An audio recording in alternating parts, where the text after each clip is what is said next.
Is it the best time in 50 years to buy a new construction home? It may be, and here's why I say that.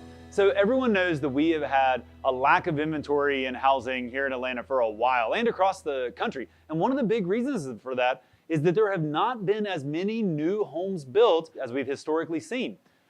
For the 50 years prior to 2008, we had an average amount of houses that were being built in the United States every year. Last year was the first time in 14 years that we hit that 50-year average. Isn't that kind of surprising? Because we had a good run of housing for a decade, but there were still so few houses being built to what was historically built.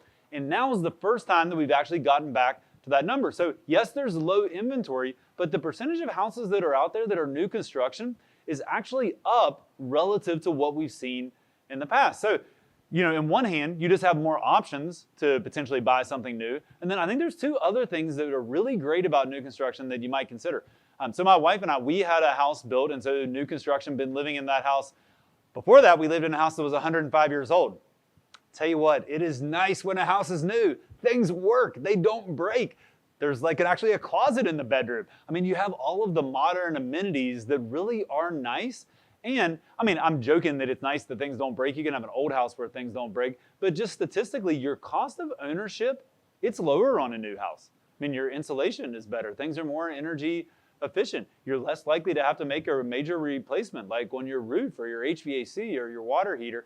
And then right now in this exact market, I do see a decent amount of builders offering incentives that they were not offering before. When I say incentives, it's like, hey, they might buy down your interest rate to help you get a lower monthly payment. They may do things to the house to upgrade it and not charge you for it just to get you to buy it. Because if they build a house, hey, they need to sell it. And so they're going to do whatever it takes to move that house. So, if you've had your eye on some new construction neighborhoods and you see there are some houses in there that have for sale signs in front of them, this could be a real opportunity for you to be able to get a house that is going to have that low maintenance, that maybe comes with some incentives that you couldn't get if you were buying from a normal homeowner.